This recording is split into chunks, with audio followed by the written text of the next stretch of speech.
E agradecer mesmo.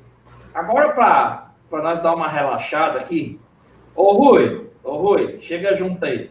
O Rui vai vir quarta-feira aqui e a gente vai lançar os incautos dos fundos imobiliários. E ele escolheu o personagem do Robin para ele ser. Ele é o Robin e eu sou o Batman. Esse mercado, Giacomo, esse mercado, como que você vê? Enquanto ele vem para cá, a gente vai dar mais alguns minutos para o pessoal procurar o suporte, procurar a Maria Luísa, para estar fechando esses combos e essa mentoria comigo. O Rui Ô, Rui, você está aí com o negócio, vem para cá. Eu tenho observado melhor o fundo imobiliário. E o que me preocupa no fundo imobiliário é essa questão do patrocínio, cara. De várias cabeças ali, né? São os Acho que ele tá perdido, Rui, hein? Tá. Lógico que na live, ó, você tá com o negócio aqui, ó, entra aqui já, tá mais perdido que segue trioteio. E eu não sei. Ele vai assumir o meu posto aqui, então? Não, vai ficar junto, vai ficar nós três. Eu também tá chegando visita aqui em casa. Calma, espera um pouco. Espera um pouco, porque nós temos que esperar o pessoal entrar em contato com a Maria Luísa. Então, mas viu, Giacomo, qual que é a sua visão com relação aos fundos imobiliários e como que você vê esse mercado? Então, assim, eu achava monótono, por isso que eu não me especializei no começo. E, para falar bem a verdade, eu estou muito desinformado a respeito. Eu entendi a lógica daquilo que o Rui passa. Mas, assim, faz muito tempo que eu não investia, então eu sou um outlier nessa brincadeira. Assim. A teoria eu consigo, eu conheço, mas por não ser investidor, já há muitos anos, já comprei umas cotinhas para testar, mas eu nunca fui muito afeito, não, porque até pouco tempo atrás eu preferia comprar Tesouro IPCA. Então, porque na quarta-feira a gente vai começar uma série de alguns encontros, né? Porque as pessoas... o Rui é um cara que estuda muito fundo imobiliário. E não é que a gente aponta os erros só, tem acertos também. Mas quando a gente vê uma lacuna enorme no mercado de capitais com relação a aluguéis e fundos imobiliários, cara, é um troço muito, muito sério. E que pode levar muita gente a ter prejuízos enormes. Isso a gente chegou a essa conclusão. Isso está mais embaralhando o mercado de fundo imobiliário do que ajudando. Né, Rui? Fala um pouquinho desse questão do aluguel Mas eu queria só, antes do Rui começar a falar, só queria já colocar um pouquinho de tempero. Sim. Eu sei que tem algumas decisões têm sequelas. Mas se a gente fica limitando o que o mercado pode ou o mercado não pode fazer, você vai cair na versão a antiga da nossa CVM. Então, assim, só para já contrapor, eu acho que tecnicamente o mercado tem que dar todas as possibilidades possíveis, algumas com efeitos nefastos, como o caso que eu entendi que o Rui fala de eu ser fundo de fundo e alugar mais cota para votar mais pesado em prol do interesse ABC.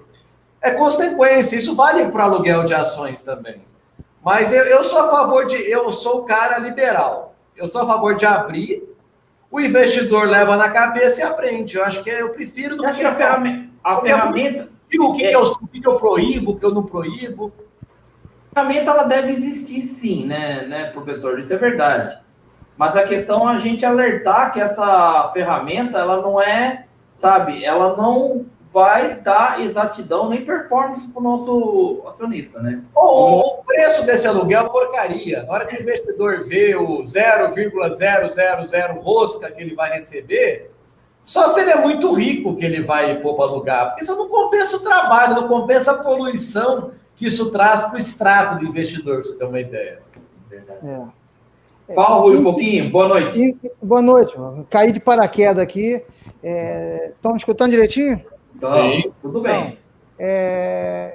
Bom, professor, eu até discordo um pouquinho no sentido de o rico mesmo ele não vai alugar.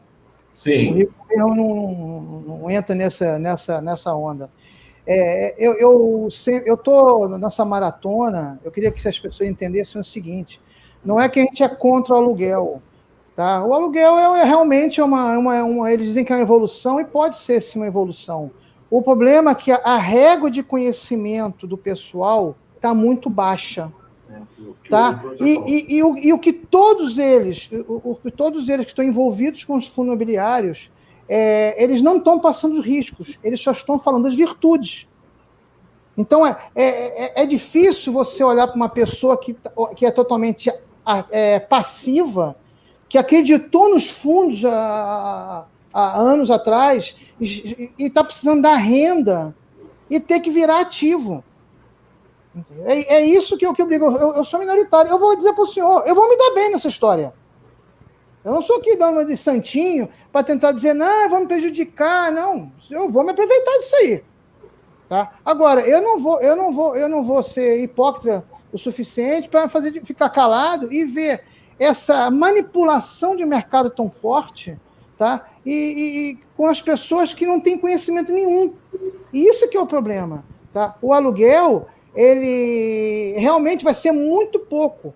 Mas qual é a base em cima disso? Se o cara está atrás de um yield de 4, 5 e aumenta mais meio de 5 é 10%. Mas não vai ser meio ao ano, nem a pau, vai ser menos. 0,20, 0,10 ao ano. Nós sabemos que... O IR de renda fixa, a maioria dos contratos é curto. Você tem que deixar 27,5% de renda fixa na mesa de IR. Não compensa esse troço, pelo amor de Deus. Mas é igual ações. Tem ações que o aluguel é pequenininho e tem ações com o aluguel mais alto. É risco-retorno. Tá? Sim. Tem muitos fundos que estão negociados a 1,3 hoje, com 1,3, 1,4. Entendeu? Então, quer dizer, a pressão vendedora vai ser muito forte. Mas eu não quero nem entrar nesse mérito, tá? Sim. Eu digo a manipulação do pessoal dizendo que é maravilhoso. Eu até peço desculpas a entrar nessa live, que o Will me botou de paraquedas. E tudo que eu falo aqui é exatamente da minha opinião pessoal. Tá? Eu não tenho nenhum tipo de viés com ninguém, nem tem nenhum mentor atrás de mim me convencendo, apenas sou um investidor que estou lutando pelos meus direitos. Tá? Quero ficar bem claro, é a única pessoa aqui sozinha. O Will está um pouquinho ao meu lado também, sim, mas tem que ficar bem claro isso. Tá? A manipulação, que para mim é um problema sério. As subscrições, uma atrás da outra, diminuindo a diluição financeira, isso me incomoda profundamente. Ô, Giacomo, até vem, assim, você que é um professor que já tem uma experiência vasta, né, nessas questões, a gente pensa assim, eu estava conversando a gente começou a discussão, eu e o Rui, porque, por exemplo, o cara que ele comprou um fundo imobiliário, ele queria viver dessa aposentadoria desse fundo imobiliário, e as regras mudaram. E às vezes ele vive a única fonte de renda dele é aqueles fundos imobiliários que ele conseguiu colocar como aposentadoria. Começou as subscrições e ele não pode participar porque ele não tem mais condição de aportar. Ele é diluído. Então, a gente fala nesse sentido, porque o cara começa a perder renda e sim, eu acho que deveria ter algum dispositivo que protegesse esse investidor. Eu preciso colocar um detalhe bem interessante. Existe uma diferença de diluição física e diluição financeira. Isso, eu vejo muitas pessoas no chat falarem isso, tá? E isso é errado, porque, veja bem, eu não estou preocupado se eu tenho 0,0001 de um fundo de 2 bilhões, ou se eu agora vou ficar com 0,00000 do fundo de 2 bilhões. Tá? Agora, veja bem, quando há uma diluição financeira, é que eu brigo. Agora, tem que explicar o pessoal que está aí. Vamos lá fazer uma comparação para quem não sabe. Um fundo tem lá os imóveis, o CRI, o que for, que está numa média de cap rate, numa média de rendimento de 7%. Nós estamos com uma queda de juros há alguns anos. Então, quando os imóveis, o cara faz uma subscrição, vamos dizer, de 50% do tamanho, tá? Os imóveis lá dentro, os ativos, têm 7 de média. Aí ele faz uma subscrição de 50%. Aí a pessoa fica com medo de ser diluída, confunde a coisa, quer botar, aí bota 50% do patrimônio dela, que não é qualquer pessoa que tem essa grana. Tá? Aí a pessoa bota. Aí os imóveis que são alocados, ou os ativos que são colocados no fundo, por hoje, para essa taxa de juros, eles entram com 6, nesse exemplo hipotético. O que vai acontecer? O fundo está com 7, entra 50% com 6, a média do fundo vai ser 6,5% de rendimento. Então, o que acontece? O cara bota grana, não é diluído fisicamente, mas financeiramente ele é, porque a cota, o valor de pagamento do rendimento por cota, ele vai cair. E isso vem acontecendo desde a saída da Corona Dilma. Quando saiu a Corona Dilma, os juros começaram a cair, então todos os imóveis que têm entrado nos fundos têm diminuindo o rendimento. Aí o que acontece? Ah, mas a indústria tem que crescer. Aí eu digo, a qualquer preço? A qualquer preço? Esquecendo todo mundo? É isso que eu digo. Eu não. Rui, eu entendo toda essa lógica. Eu não acho, em nenhuma hipótese, a colocação sua equivocada. O único ponto é que, infelizmente, eu não acredito. Igual em algum momento da minha bem breve adolescência, eu desacreditei do socialismo, por mais que hoje meu coração se parta com a desigualdade, eu sei que o socialismo nunca vai ser uma solução para a desigualdade. A minha crença é só esse, Will e Rui.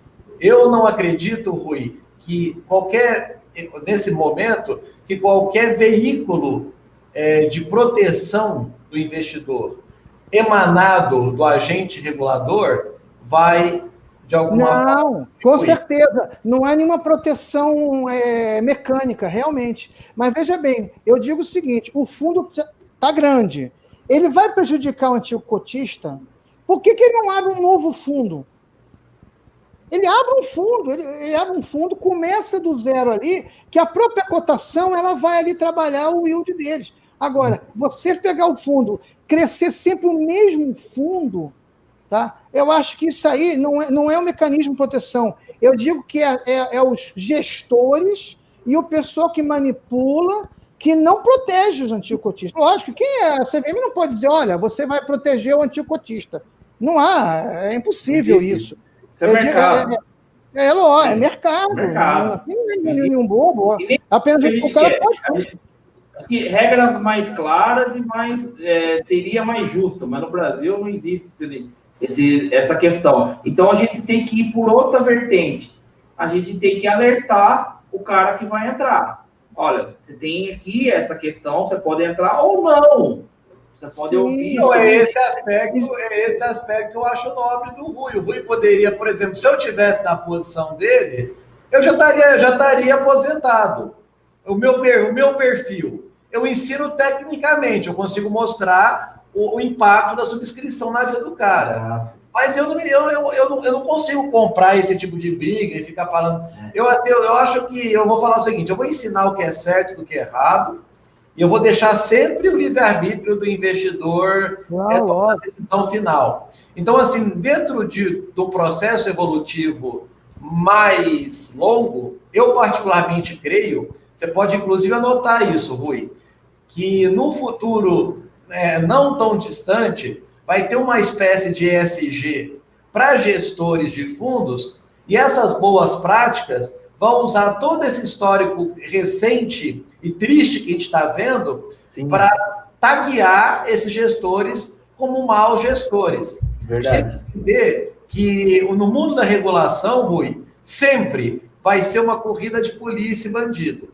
E o bandido sempre está na frente, porque cabe ao bandido a iniciativa inovadora.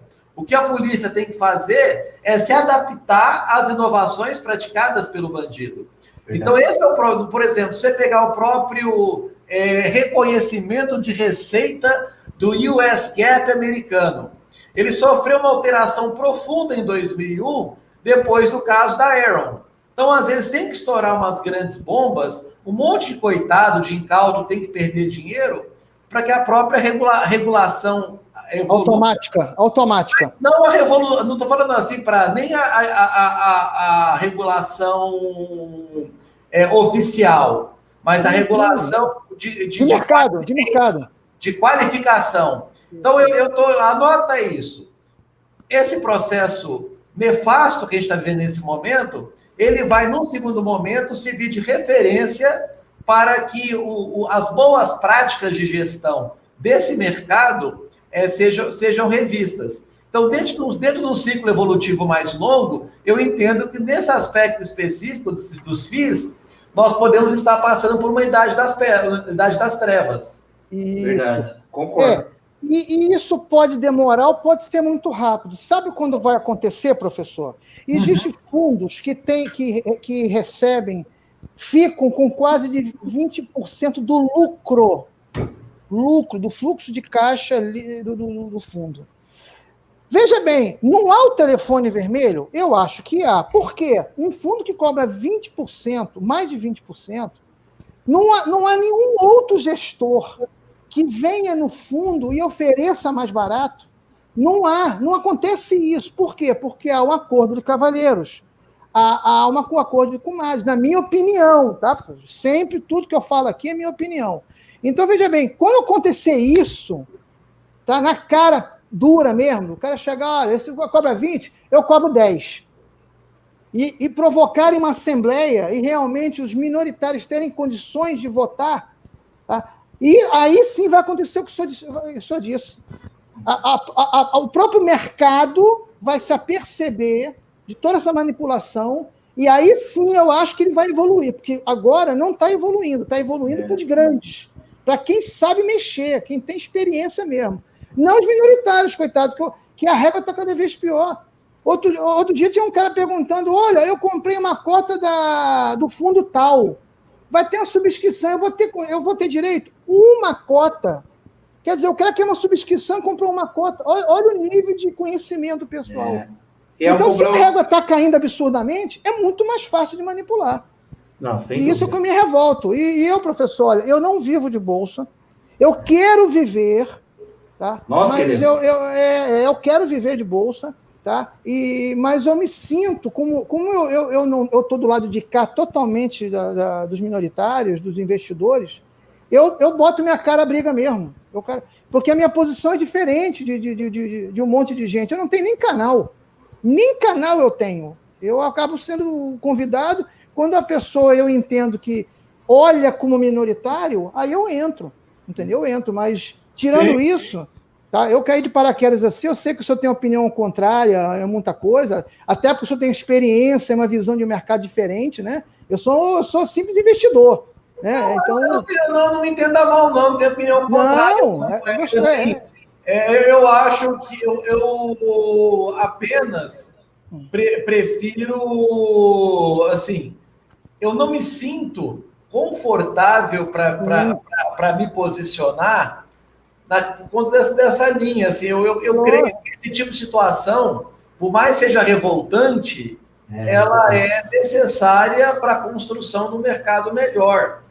Então, essa pessoa que tem essa cotinha, o fato de ela ter comprado essa cotinha dentro da absoluta ignorância dela, ainda é muito melhor que se ela não tivesse comprado. Então, eu estou preferindo, até por questões de saúde mental, olhar para a parte do copo meio cheio. Eu prefiro o cara tá sendo enganado aqui lá no fundo ABC, do que tá perdido na poupança. É verdade. Só o debate, só o fato a minha ótica, isso é anos de estrada, minha ótica então eu quando eu fecho os olhos, eu me lembro da época que eu tinha que desenhar para a pessoa a diferença entre o gestor, o administrador e o custodiante de um fundo comum. Em 97, em 98, quando eu vendi meu primeiro fundo, eu tinha que explicar que se a pessoa saísse do bancão e fosse para uma asset independente, ele ia ter problema por causa do custodiante. Então, assim, se você pega nessa ótica, a gente evoluiu pra caraca. Então, assim, o cara vai levar na cabeça, mas eu tenho certeza que ele tá, porque assim, pelo menos os mais atentos, aqueles que estão realmente afim de formar patrimônio, eles vão vencer essas etapas. E eles vão saber funcionar. Sim. Eu vi um comentário bacana aí nos comentários, falando assim, que tem muita gente que é de modinha.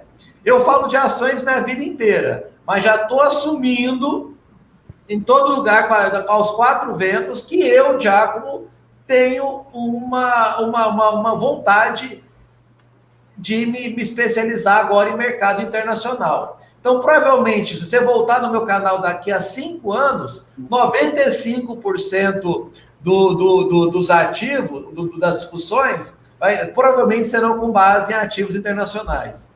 E se a gente coloca isso na equação, sabendo que agora teremos a rodo BDRs de real estate, ou o próprio acesso aos real estates por intermédio dessas corretoras que fazem a operação offshore, se o investidor ficar magoadinho com as putarias que ele perceber, nada vai impedir ele de comprar um fundo que tem 200 hospitais lá fora. Então, assim, eu acho que nós estamos...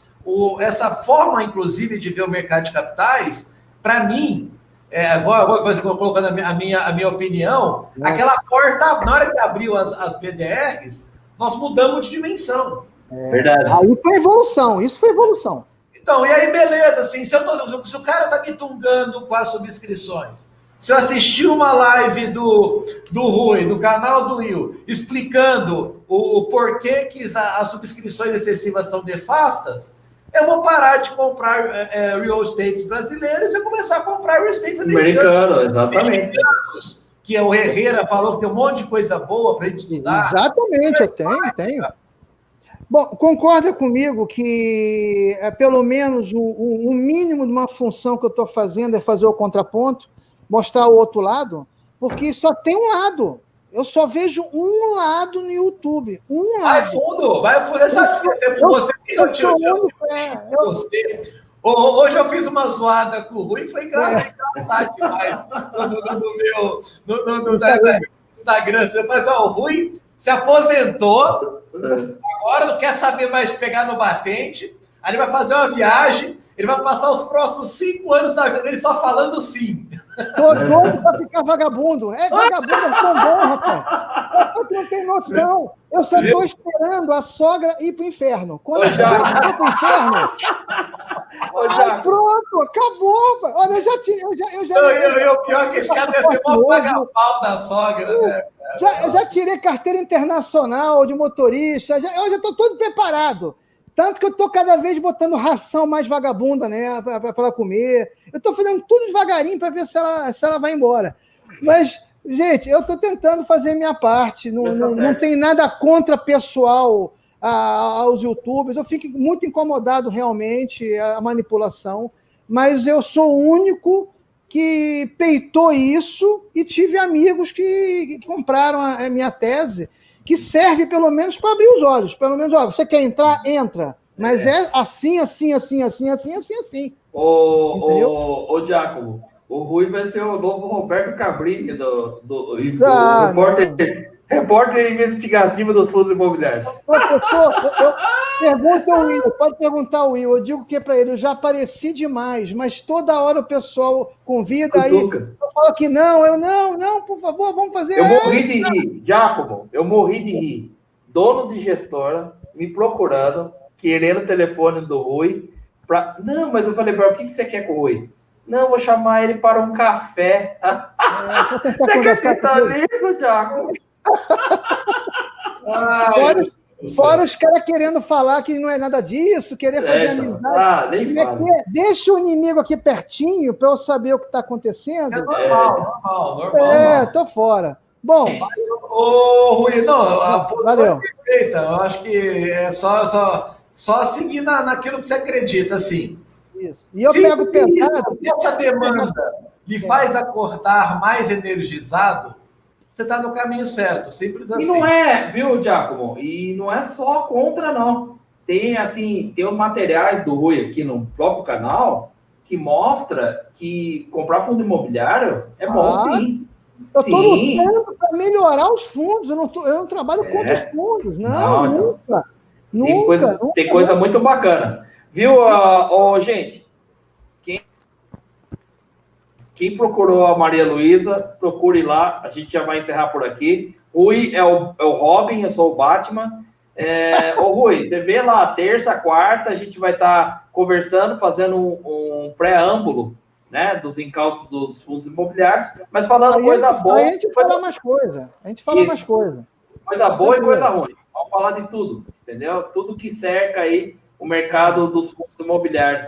E desde já queria agradecer a presença de todo mundo, o pessoal que está procurando a Maria Luísa.